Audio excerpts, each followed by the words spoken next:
नमस्कार, 99 न्यूज के इस बुलेटिन में आपका स्वागत है। मैं हूं आपके साथ सोमनाथ तिवारी। धनबाद के हाउसिंग कॉलोनी स्थित राज क्लिनिक में आज सुबह एक प्रसूता महिला की इलाज के दौरान मौत हो गई, जिसके बाद परिजनों ने डॉक्टर पर लापरवाही का आरोप लगाते हुए जमकर हंगामा किया। मामले की सूचना पाकर मौके पर पहुंची पुलिस ने मामले को शांत कराया। राज क्लिनिक के संचालक डॉक्टर यूएस प्रसाद और डॉक्टर सविता शुक्ला दास घटना के बाद से ही फरार हैं। वहीं क्लिनिक के अन्य कर्मी भी परिजनों को उग्र होते देख भाग खड़े हुए। परिजनों का आरोप है कि उन्हें मरीज की स्थिति के बारे में कोई जानकारी नहीं दी जा रही थी। नवजात शिशु के बारे में भी कोई जानकारी नहीं दी जा रही थी। परिजनों ने आरोप लगाते हुए स्थानीय प्रशासन को भी अपशब्द कहे। वहीं प्रसूता महिला की मौत की वजह क्या है, पुलिस इसकी जांच कर रही है।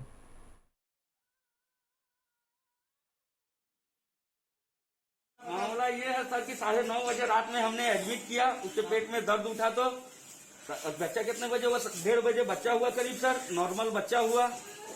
मेरा नाम भोलानाथ तिवारी है सर, मैं उसका हस्बैंड हूँ जी। भोलानाथ तिवारी। हमारी वाइफ के नाम था कृतिका तिवारी जी। मैं उनको एडमिट किया सर लाकर 12 बजे रात में।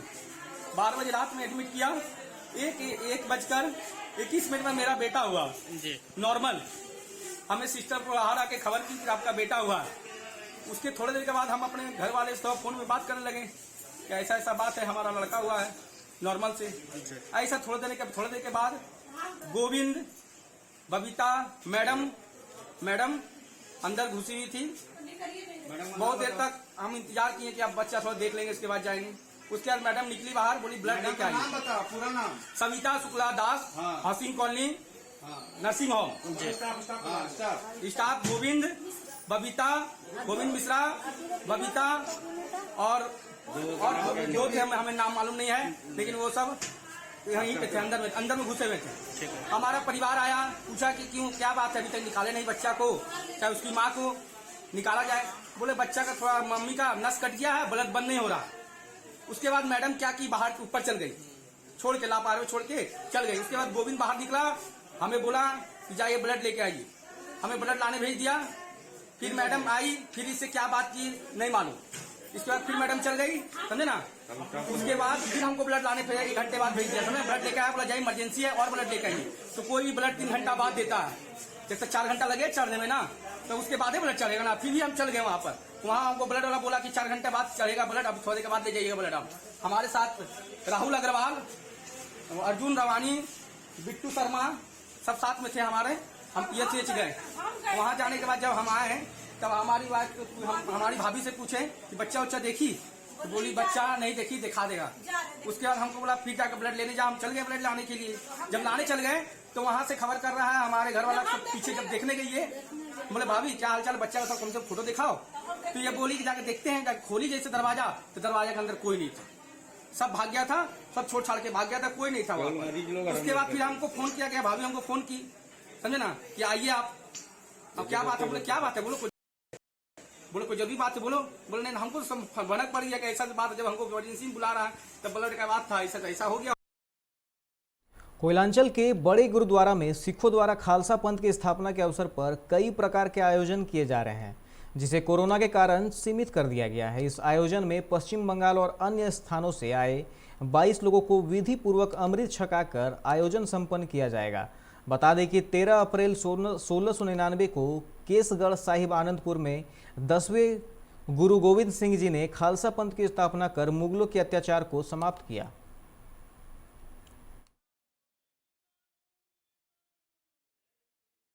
1699 ईस्वी को गुरु गोविंद सिंह जी महाराज 1699 ईस्वी को खालसा स्थापना दिवस पहली बार किए थे आनंदपुर साहब में।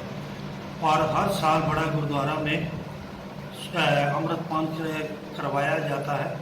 इस साल भी हमारे पास 22 प्राणी आए हैं जो अमृतपान करने के लिए आज उनको बड़ा गुरुद्वारा की तरफ से ककारों की सेवा दी गई है। और अंदर सिंह साहिबान जो वेस्ट बंगाल से आए हैं उनको अमृतपान करवा रहे हैं। और अमृतपान कराने के बाद में सिखों की जो मर्यादा है वो उनको बताई जाएगी कि सिख धर्म में आज के बाद में आपको क्या करना है। जिस तरह सुबह को अमृत वेले उठना है। झरिया के श्री राम लॉज में झरिया चैम्बर ऑफ कॉमर्स के संयुक्त तत्वाधान से निःशुल्क कोविड-19 वैक्सीन कैंप लगाया गया। कैंप सुबह 10:30 बजे से शाम 4 बजे तक चला, जिसमें 45 वर्ष या उससे ऊपर के लोगों ने निःशुल्क वैक्सीन लगवाया। झरिया चैम्बर के अध्यक्ष अमित साव ने बताया कि कोरोना महामारी से बचाव के लिए यह कार्यक्रम झरिया में चलाया जा रहा है। आज झरिया के कई लोगों को वैक्सीन का पहला डोज दिया गया।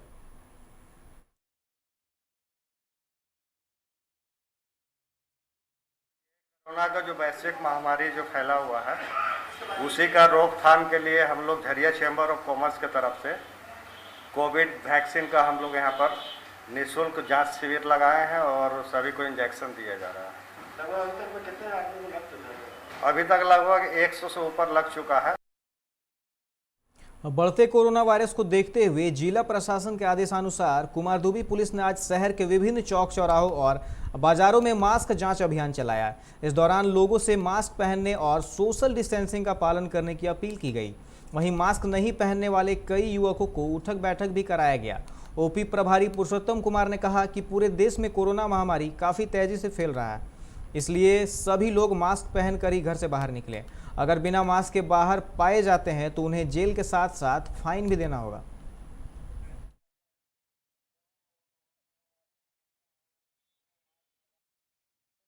को पालन कराने के लिए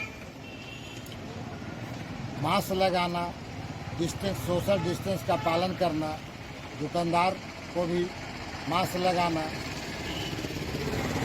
एवं ग्राहक को भी मास्क लगाकर चलने के लिए प्रेरित करना, इसी बात को लेकर जागरूकता अभियान क्षेत्र में चलाया जा रहा है ताकि अधिक से अधिक लोग इसका उपयोग करें और कोरोना महामारी से बचा जा सके। अगर मास्क नहीं लगाता मास्क नहीं लगाने वाले को अस्थायी तौर पर हाई स्कूल कुमारदुबी में अस्थायी जेल का प्रबंध किया गया है। भाजपा सेवा सप्ताह कार्यक्रम के तहत बागमारा के भंगुरिया में वरिष्ठ नागरिकों और प्रतिभावान छात्र छात्राओं को सम्मानित किया गया। इस अवसर पर जिला महामंत्री श्रवण कुमार, जिला उपाध्यक्ष धनेश्वर महतो, महुदा मंडल अध्यक्ष शेखर सिंह ने सभी वरिष्ठ नागरिकों को वस्त्र और प्रतिभावान छात्र छात्राओं को पुरस्कार देकर सम्मानित किया। जिला महामंत्री श्रवण कुमार ने कहा कि भाजपा का सेवा सप्ताह कार्यक्रम पूरे देश भर में मनाया है। इस कार्यक्रम के तहत गांव हो या शहर, सभी क्षेत्रों में बुजुर्गों का सम्मान करना है।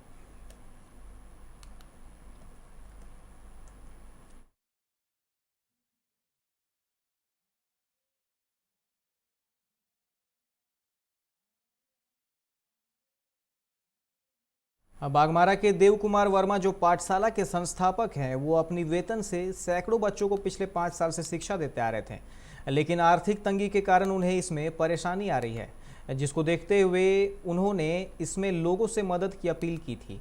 इस बारे में आज देव कुमार वर्मा ने बताया कि कुल 105 बच्चों को करीब 70 सज्जनों द्वारा गोद ले लिया गया है, जिसमें किसी ने 5 बच्चे तो किसी ने 1 बच्चे को गोद लिया है। इस गोद लेने में कुल खर्च मात्र 500 मासिक प्रति छात्र देना तय हुआ है, जिसके द्वारा सभी को मुफ्त शिक्षा दी जाएगी। आज इस आयोजन में बतौर मुख्य अतिथि सरस्वती विद्या मंदिर के प्रधानाचार्य मदन मोहन मिश्र, विशिष्ट अतिथि के रूप में गुरुकुल संस्थान के रंजीत सिंह, जमुआ मुखिया प्रतिनिधि, रोटी बैंक धनबाद के अध्यक्ष सनी सिन्हा और संस्कार ज्ञानपीठ के मुकेश राय मौजूद रहे। मदन मोहन मिश्रा ने बच्चों को मन लगाकर पढ़ाई करने की हिदायत भी दी।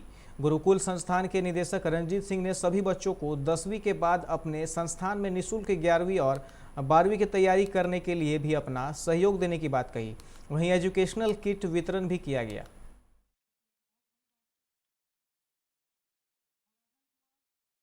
अवैध हथियार के खिलाफ जमशेदपुर पुलिस ने अब तक की सबसे बड़ी कार्रवाई की है। 17 देसी कट्टा, 5 देसी पिस्तौल व 76 जिंदा गोली के साथ अमरनाथ सिंह गिरोह के 15 अपराधियों को गिरफ्तार किया गया है। इनमें 4 अमरनाथ गिरोह के शूटर हैं। इनके पास से इंडिगो कार, 2 स्कूटी, 53,200 रुपये कैश व 11 मोबाइल बरामद किए गए हैं। गिरफ्तारी से कई मामले खुलासे हो सकते हैं।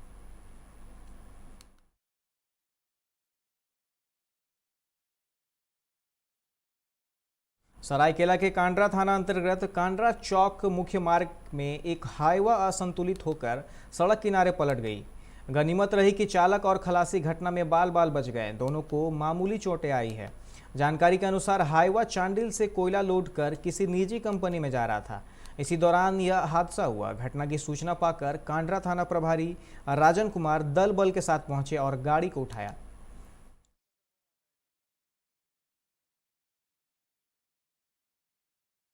रांची पुलिस ने जमशेदपुर के घागीडीह सेंट्रल जेल में बंद कुख्यात गैंगस्टर सुजीत सिन्हा की प्रेमिका सहित 5 अपराधियों को दबोचा है।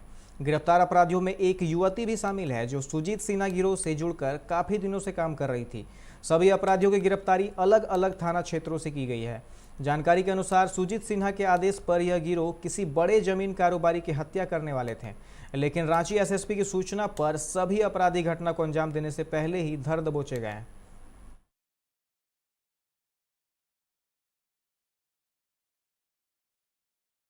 वक्त हो चला एक छोटे से ब्रेक का, मिलते हैं ब्रेक के बाद। दरवाजे चुनने की बात हो तो चुनिए सिर्फ टाटा प्रवेश के दरवाजे, जो लकड़ी के दरवाजों से कई गुना है बेहतर। टाटा प्रवेश के दरवाजों में है स्टील की मजबूती और लकड़ी की खूबसूरती। टाटा प्रवेश के दरवाजे फ्रेम और एक्सेसरीज के साथ फैक्ट्री में तैयार किए जाते हैं। लकड़ी के दरवाजे बनाने के लिए बहुत से लोगों से संपर्क करना पड़ता है, जो कि इस समय नुकसानदायक हो सकता है। लकड़ी के दरवाजों को लगाने में 8 चरणों से गुजरना और 6 प्रकार के लोगों के संपर्क में आना होता है, जबकि टाटा प्रवेश के दरवाजों का इंस्टॉलेशन केवल 2 चरणों में हो जाता है। बस अपना दरवाजा चुनें, उसका आकार नापें और नो टच डिलीवरी पाएं। इसे हमारी प्रशिक्षित इंस्टॉलेशन टीम द्वारा लगाया जाता है, जो सैनिटाइजेशन प्रोटोकॉल्स का ख्याल रखती है। टाटा प्रवेश के दरवाजे लकड़ी के दरवाजों से कई गुना मजबूत होते हैं और आपके परिवार को सुरक्षित रखते हैं। स्टील के बने होने के कारण इन दरवाजों में स्वाभाविक रूप से न तो दीमक लगता है और न ही इनमें आग पकड़ने का डर होता है। टाटा प्रवेश के दरवाजे मेंटेनेंस फ्री और वेदर प्रूफ होते हैं। सामान्य लकड़ी के दरवाजों की तरह ये न तो सिकुड़ते फैलते हैं और न ही इनमें दरार आती है। लकड़ी के दरवाजों की गुणवत्ता और उनका टिकाऊपन प्रमाणित नहीं होता, जबकि टाटा प्रवेश के दरवाजे उम्दा फिनिश, कई डिजाइन के और 5 वर्षों की वारंटी के साथ आते हैं। एक बात और, लकड़ी के दरवाजों के लिए जंगलों की कटाई होती है, वहीं दूसरी ओर टाटा प्रवेश के दरवाजे पेड़ों को कटने से बचाते हैं तथा ये 100% रिसाइक्लेबल होते हैं। अब ये आप पर है कि आप अपने घर में कौन सा दरवाजा लगाना चाहते हैं। बेस्ट चुनिए, टाटा प्रवेश के दरवाजों और खिड़कियों को चुनिए।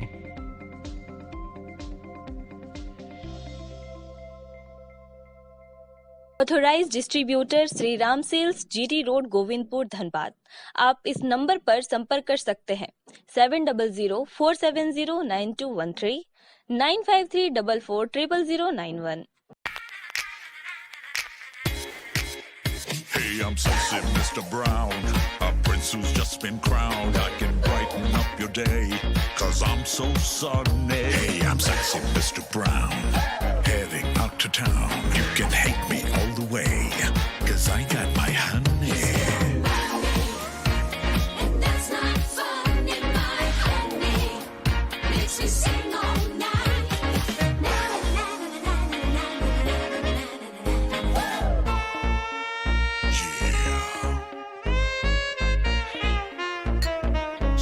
Mr. Brown. Your wait for sheer extravagance is over. Presenting Kia Carnival. Bookings open.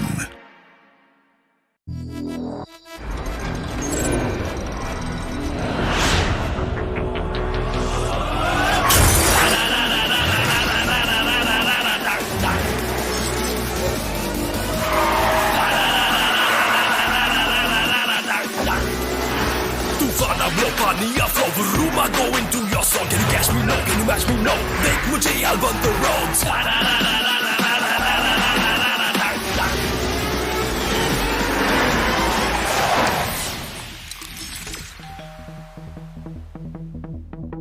Hi. You're early. I know. XUV 300. Authorised dealer, model fuels, Dhanbad, Bokaro, Giridih. आप इस नंबर पर संपर्क कर सकते हैं 8929207235, 8929207236, 9711355896। जय टीएमटी, भरोसा अटूट एवं सुरक्षित निर्माण का।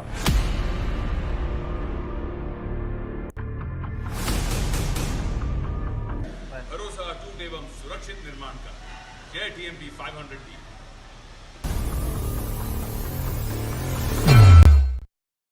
ब्रेक के बाद आप सभी का स्वागत है। रुक करते हैं अगली खबर की ओर। गढ़वा के सोनपुरवा अंतर्राज्यीय बस डिपो में रविवार को संदिग्ध 5 लावारिस बैग मिलने से हड़कंप मच गया। घटना की सूचना मिलने के बाद पुलिस मौके पर पहुंची और बैग के पास जाने से लोगों को रोक दिया। पुलिस जवानों ने बैग को चारों ओर से घेर लिया और मौके पर सीआरपीएफ की डॉग स्क्वाड टीम को बुलाया गया। टीम ने बैग को खोलकर देखा तो उसमें भूसा भरा मिला। हालांकि इसे नशीले पदार्थ से जोड़कर देखा जा रहा है।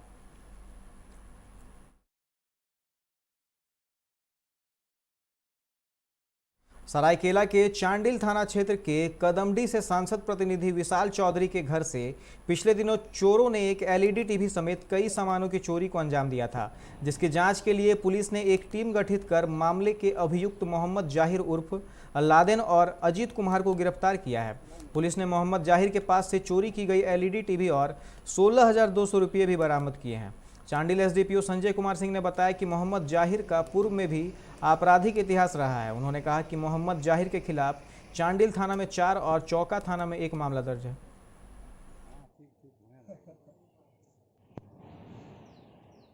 चांडिल में कुछ चोर सक्रिय हुए थे जो लगातार चोरी का प्रयास कर रहे थे और कई जगह सफलतापूर्वक चोरी भी किए थे।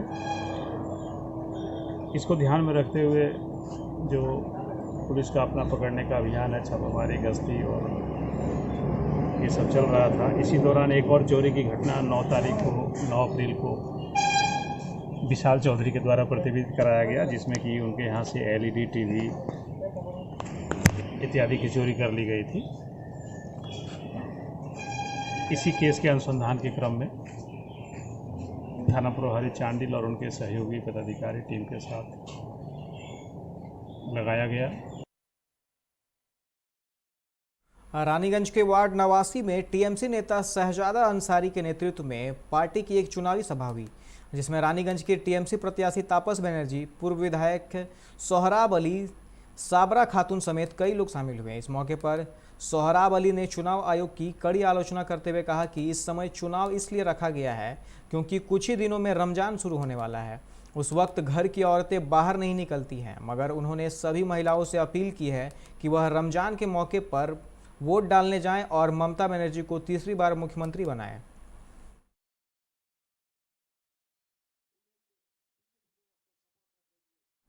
बांकुड़ा मेडिकल कॉलेज अस्पताल के चिकित्सकों ने एक बेहद हैरत अंगेज ऑपरेशन को अंजाम देकर सबको चौंका दिया है। पुरुलिया के मनीष बावरी नामक एक बच्चा खेल खेल में एक बांसुरी का टुकड़ा निकल गया था। अब बांसुरी का यह टुकड़ा बच्चे की श्वास नली में फंस गया था, जिसके कारण उसको सांस लेने और खाने में परेशानी हो रही थी। बांकुड़ा मेडिकल कॉलेज अस्पताल में डॉक्टरों ने इस कठिन ऑपरेशन कर नाक के रास्ते कैमरा अंदर डालकर बांसुरी के टुकड़े को बाहर निकाला, जिससे बच्चा भी पूरी तरह से स्वस्थ है। चिकित्सकों के इस कारनामे से बच्चे के माता पिता की खुशी का ठिकाना नहीं है।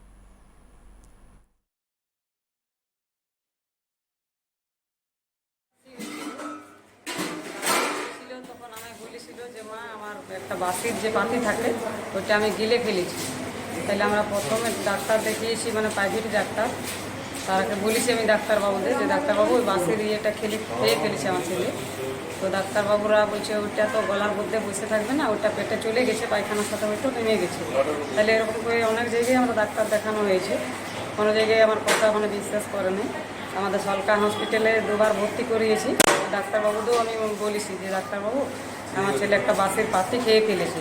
তাহলে ওইখানের ডাক্তারবাবু একটা ডাক্তারবাবু বলেছে হতেই পারে যে খেয়ে ফেলেছে, তাইলে ওটা হয়তো খেয়ে ফেলেছে তো গায়ে ওইটা হয়তো পেটে চলে গেছে। দিয়ে একটা তো আবার ডাক্তারবাবু বলছে যে ওটা কি এখন গলার মধ্যে বসে আছে আর কি, ওটা থাকবে কিনা। তো বাবা কিছু খাবো, তো বাবা মানে দিল 5 টাকা কয়েন, ঠিক আছে তো। আর নিয়ে পরে বাইরে গিয়েছে, মুখে নিয়েছিল, বাস মুখে পরে হালাকে চলে আসলো। তো ঘরে যেয়ে পরে বাবাকে বললো যে বাবা আমার মুখ থেকে পয়সা এখান থেকে এসেছিল। তো ওর বাবা ফির মধুপুরে মানে পুরো ডাক্তার টোকা দেখালো। তো এখান থেকে ডাক্তার পুরুলিয়ার প্রত্যন্ত গ্রাম থেকে বাচ্চাটি আসে। মনীষ বাউরি নাম। তো ওর শ্বাসনালীতে একটি ফরেন বডি মানে একটা হুইসেলের পার্ট আটকে যায় এবং সদর হাসপাতালে এক্সরে করে, এক্সরে করে ওরা ডায়াগনোসিস করে বাঁকুড়া মেডিকেল কলেজে পাঠায়। এবার আমাদের এখানে ওই ধরনের চিকিৎসার জন্য যে স্পেসিফিক ইনস্ট্রুমেন্টটা দরকার তাকে ব্রঙ্কোস্কোপ বলে, সেই ব্রঙ্কোস্কোপটা আমাদের এখানে নেই। আমরা বাড়ির লোককে বলি যে দেখুন এটা এখানে সম্ভব নয়, আপনারা কলকাতায় নিয়ে গেলে ভালো হয়। এবার বাড়ির লোক দেখতেই পাচ্ছেন যে খুব গরিব, তারা বলে যেটা আমাদের পক্ষে সম্ভব নয়, আপনারা যা পারেন এখানে করুন, আমরা নিয়ে যেতে পারবো না। এবং সত্যিই তাই, ওদের পক্ষটা নিয়ে যাওয়া সম্ভব নয়। তো আমাদের কাছে এখানে কিছু ইনস্ট্রুমেন্ট ছিল বিভিন্ন রকমের, ধরুন নেজাল। आसनसोल के चांदा इलाके में NH2 पर अचानक से एक ट्रक में आग लग गई, जिससे वहां अफरा तफरी मच गई। चालक और खलासी किसी तरह से ट्रक से कूदकर अपनी जान बचाई। घटना के बाद दमकल विभाग की टीम ने मौके पर पहुंचकर आग पर काबू पाया।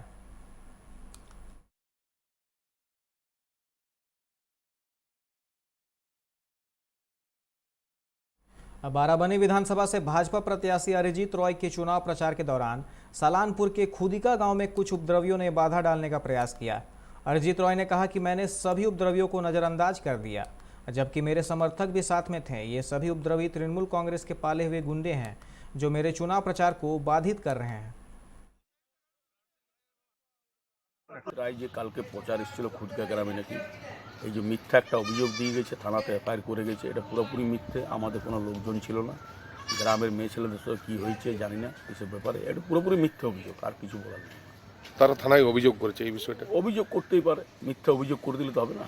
পুলিশ আইনের কাজ করবে, পুলিশ দেখবে যে সত্যি কোনটা মিথ্যে করতাম, বলে তো লাভ নেই। এপ্রিল কিছু দেখাবার নেই। 2 এপ্রিল মমতা ব্যানার্জি সরকার আবার আসছে বিপুল ভোটে, বলার কিছুই নেই। আর আমাদের বারাবণী বিধানোপাধ্যায় মোটামুটি 30 থেকে 50,000 ভোটে জিতবে, এটাও বলেছিলাম। আপনারা 2 তারিখে দেখে নেবেন। আর বিজেপি সরকার একটা ভাওতা পার্টি যাকে বলে, মোদি একটা মিথ্যাবাদী প্রধানমন্ত্রী বলে। আপনার নাম আর পরিচয়? আমার নাম হচ্ছে বাপ্পা। शनिवार को कूच बिहार के शीतलकुची में घटित घटना के विरोध में तृणमूल कांग्रेस आज पूरे राज्य में काला दिवस के रूप में मना रही है।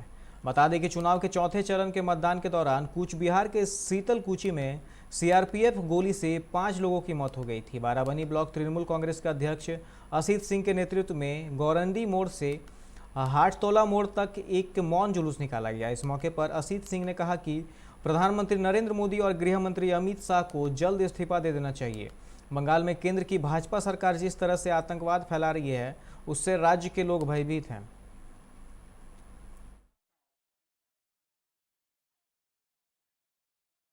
কোচবিহারের শীতলকুচিতে মিলিটারিরা আমাদের 4টে কর্মীকে ভোট দিয়ে গেছিল লাইনে, তাদেরকে গুলি করে মেরে দিয়েছে। তারই প্রতিবাদে সমগ্র পশ্চিমবঙ্গে আমাদের বারাবণীতে প্রতিবাদ মিছিল বেরিয়েছিল। এই মিলিটারির বিরুদ্ধে আপনার র্যালি হয়েছে না কোনো রাজনৈতিক দলের? না, অমিত শাহের পদত্যাগের দাবিতে আজকে র্যালি। অমিত শাহ যেভাবে স্বরাষ্ট্রমন্ত্রী ফোর্সকে ব্যবহার করছে পশ্চিমবঙ্গের ব্যাপারে, শুধু ফোর্স নয়, নির্বাচন কমিশনটাকে অমিত শাহই পরিচালনা করছে, তারই প্রতিবাদে আমাদের মিছিল। আপনারা কি চাইছেন? অমিত শাহের পদত্যাগ চাইছে সবাই। আর কিছু করা হবে? रानीगंज के मारवाड़ी अस्पताल के पास से नेताजी मोड़ तक सड़क पर जगह जगह गड्ढे हो जाने से बारिश का पानी सड़क पर ही जम जाता है, जिसके कारण इस रास्ते से गुजरने वाले लोगों को काफ़ी परेशानियों का सामना करना पड़ता है। जिससे निजात पाने के लिए इंद्रजीत कोणार्क ने NSB रोड बनाने का काम शुरू हो गया है। इंद्रजीत कोणार्क ने कहा कि लोगों द्वारा नाली में बोतल और अन्य गंदगी फेंके जाने के कारण नाली जाम हो जाती है। उन्होंने कहा कि पिछले 3-4 दिनों से नाली की सफाई का काम किया जा रहा था, मगर फिर भी कुछ अड़चन आई, जिससे निपटने के लिए उनको विशेषज्ञों की राय लेनी पड़ी।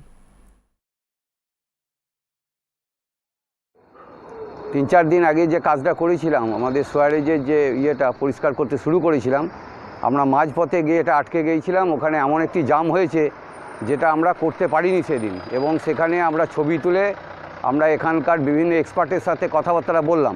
এক্সপার্টের সাথে কথাবার্তা বলে তারা কিছু আমাদেরকে অ্যাডভাইস করেছে।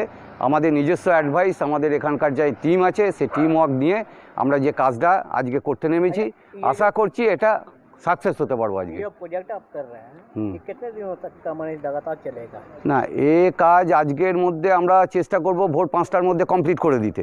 কারণ হচ্ছে মানুষের সমস্যা बांकुड़ा के मेजिया ब्लॉक के जपमाली गांव की करीब 350 परिवार इन दिनों पानी की किल्लत झेल रहा है। इनके पास कोई उपाय नहीं होने के कारण ग्रामीण दामोदर नदी के बीच से बालू खोदकर पानी निकालते हैं, जिससे उनका गुजारा होता है। वहीं गांव में लगे हैंडपंप की पानी में आयरन की मात्रा इतनी अधिक है कि ना तो इसे खाना बनाने में इस्तेमाल किया जा सकता है और ना ही किसी और काम में, जिससे देखते हुए टीएमसी के पंचायत प्रधान ने विश्वास जताया कि बहुत जल्द पानी पहुंचाने की परियोजना शुरू कर दी जाएगी। लेकिन भाजपा पानी की समस्या के लिए टीएमसी को दोष दे रही है। গ্রামে জল নাই, কিছু দেয় নাই, ওই জন্যই নদীতে জল পানীয় জল হচ্ছে। কিভাবে জলটা সংগ্রহ করেন এখানে? এখানে বাটি করে হিঁচছি, নিয়ে পরে লিচ্ছি। কতদিন ধরে এরকম? অনেক দিন, যতদিন এসছি জপমালি ততদিন। গ্রামে কি টিউবওয়েল নেই? টিউবওয়েল আছে, জলগুলো ভালো নয়। কেমন জল, মানে কি সমস্যা জল ব্যবহার করলে? নঞ্চা। এটা কি রান্না বা স্নানের ক্ষেত্রে? কিছুই হয় না, ওই ফেলা ছড়াটুকু হয়। খাওয়া যায় না, রান্না হয় না, এত কষ্ট করতে আসবো এখানে খড়াই খড়াই। হ্যাঁ, এই প্রখর এত কাকা সরো প্রখর গ্রীষ্মের সময় এই যে ধরুন এত প্রখর গ্রীষ্ম, বালি তো পুরো উত্তপ্ত হয়ে যাচ্ছে, এই অবস্থাতে আসে কতটা কষ্ট হয় আপনাদের? অনেক কষ্ট হয়, কষ্ট হয়। দামোদরের নদ থেকে চুয়ো কেটে পানীয় জল পান করতে হচ্ছে। তারা বলছে সরকার তাদের জন্য কোনো ব্যবস্থা গ্রহণ করেনি। তো আপনি তো গ্রাম পঞ্চায়েতের প্রধান, কি বলবেন মানুষের অভিযোগ বিষয়ে? বাঞ্জোড়া গ্রাম পঞ্চায়েত এলাকার সর্বত্রই পানীয় জলের দীর্ঘদিনের একটা অভাব। বাম সরকারের আমল থেকেই এই জলকষ্টটা হয়ে আসছে। বর্তমান আমাদের সরকার, মমতা ব্যানার্জি সরকার, তৃণমূলের সরকার, মহামাটির সরকার জলের অভাব দূরীকরণের জন্য বৃহত্তর পরিকল্পনা নিয়েছেন। মেজিয়া, সালতোড়া জেলায় কয়েক হাজার কোটি টাকা খরচা করে জলের স্কিম করে দেওয়া হয়েছে, যেখানে মানুষ উপকৃত হচ্ছেন। আদৌ সত্যি কি সেই উপকৃত হচ্ছে মানুষ, কি মনে হয়? দেখুন, আপনারা নিজেরা তো এসেছেন, নিজেরা সব দিকটা ঘুরে দেখেছেন। আমার মনে হয় আপনাদের ক্যামেরায় যেটা ধরা পড়েছে, মমতা ব্যানার্জি যেটা বলছেন সেই সত্যটা আপনাদের সামনেই আছে, আপনারা নিজের চোখেই দেখেছেন। আমরা দেখেছি দিদিমণি কাগজ কলমে মিডিয়াতে শুধু প্রচার করছেন যে কোটি কোটি টাকা আমরা খরচা করছি পানীয় জলের জন্য, অথচ শুধু জপমালি গ্রাম না, বাঞ্জোড়া অঞ্চল না, আপনি দেখবেন বিভিন্ন জায়গাতে বাঁকুড়া জেলার, বিশেষ করে বাঞ্জোড়া অঞ্চলেরই কথা বলি, এখানে মানুষ এই গ্রীষ্মের সময়তে প্রচণ্ড জলকষ্টতে ভোগে। খাবার জল পায় না, নদীর মধ্যে গিয়ে চুয়া কুড়ে সেখান থেকে জল নিয়ে আসছে। দিদিমণি শুধুমাত্র ওই কাঠমানি, কয়লা, বালি এইসবের টাকা খান, আর এইসব করে উনি মেলা খেলা করে পার করে দেন। কোনো উন্নয়ন বাঞ্জোড়া অঞ্চলে হয়নি, জপমালি গ্রামে কোনো উন্নয়ন কিন্তু হয়নি। আপনারা আসার সময় নিশ্চয়ই দেখেছেন লরি করে এবং ট্রাক্টরে করে কন্টিনিউ কিন্তু ওভারলোডিং বালি কিন্তু চলছে। এই কাজটাই কিন্তু বাঞ্জোড়া অঞ্চলে বা জপমালি গ্রামেই হয়। কোনো পানীয় জলের সমস্যার সমাধান দিদিমণি কিন্তু করেননি। পানীয় জলের ক্ষেত্রে আমাদের এমনি নদীর থেকে সব জল নিয়ে যায়, বহুত কষ্ট করে রোদে গরমে একা একা আসেন, আসা যায় না, সঙ্গে লোক আসতে হয় দুপুরবেলায়, সন্ধ্যেবেলায় এরা সব একসঙ্গে মিলে আসে বলে আসা যায়। আর আমাদের যে টিপকলগুলি আছে, টিপকলের জলগুলি সব নঞ্চা বা আয়রন আছে, সেই ক্ষেত্রে সব টিপকল ব্যবহার হয় না। কিছু কিছু টিপকল আমাদের উপর দিকে আছে গ্রামের, ওইখানে টিপকলের জল সব নেয়, খায়, ওই জলেও কিছু কিছু রান্না হয়, কিন্তু ভাত ভালো হয় না। আর আমাদের ওই এখন পাইপ লাইন আসছে, এখন পাইপ লাইনের কাজ কমপ্লিট হয়নি, আমাদের এখানে কোনো জলের ব্যবস্থা হয়নি। আর আমাদের সবচেয়ে এখানে বিশাল সমস্যা কি, আমাদের স্নান করার কোনো জায়গা নেই। এখানে দেখুন এই বিশাল এরিয়া আছে, এখানে যদি একটা বড় ধরনের পুকুর মতো কেটে করে দিত বা কিছু করতো, তাহলে একটা স্নান করার মতো জায়গা হতো, কিন্তু সেই অবস্থাটা আমাদের এখানে করছে না। বারবার আমরা বলছি, ওই অল্প সামান্য ছোটোখাটো ডোবা কেটে দিয়ে পালিয়ে যাচ্ছে। নদীতে তো দেখছি জল নেই। না, নদীতে কোনো জল নেই, নদীতে পুরো মরুভূমি হয়ে গেছে, পুরো কাছ গাছে বোঝাই, এখানে কোনো কিছুই নেই। বর্ষাকালে একমাত্র হালকা ধরনের কয়েকদিন জল আসে, তারপরে পুরো ডাঙায় থাকে 12 মাস এই জায়গাটায়। আপনার প্রশাসনের দ্বারস্থ হননি এই পানীয় জলের ব্যাপারে? প্রশাসনে পঞ্চায়েত বলা হয়, ওরা ওদেরকে বলছে, আমরা দেখছি করছি, কিন্তু কই হয়। কি চাইছেন এখন?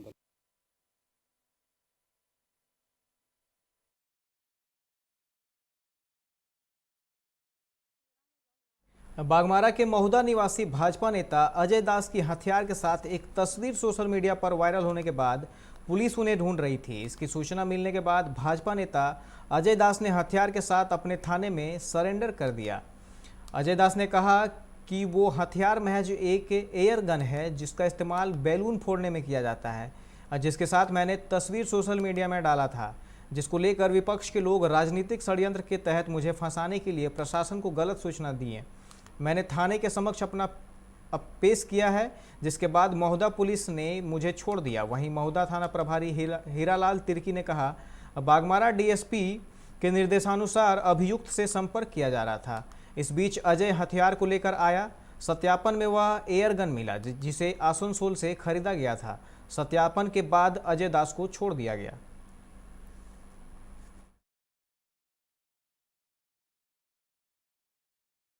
बंदूक को जो है वायरल किया गया था, जो कि ये चिड़िया मारने वाला बंदूक है और जो है ये षड्यंत्र के साथ जो हमको फंसाया जा रहा था। लेकिन थाना में हम इसको प्रस्तुत करके जो है दूध का दूध और पानी का पानी हो गया।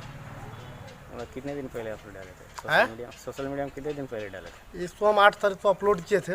उसके बाद कुछ ही घंटा बाद जो है इसको हम डिलीट कर दिए थे। हम समझे जो कहीं ना कहीं मेरे से जो है ये गलत शायद हो रहा है जो सोशल मीडिया में। सोशल मीडिया में जो अभी अजय दास जो वायरल किए थे गन के साथ में, वो गन एवं अजय दास थाना में उपस्थित हुआ अपना एयर गन का खरीदा हुआ कागज के साथ।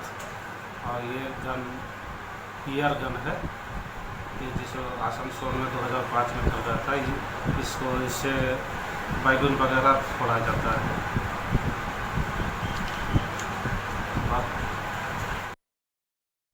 अभी के इस बुलेटिन में फिलहाल इतना ही। तमाम खबरों के लिए आप देखते रहे 99 न्यूज। नमस्कार।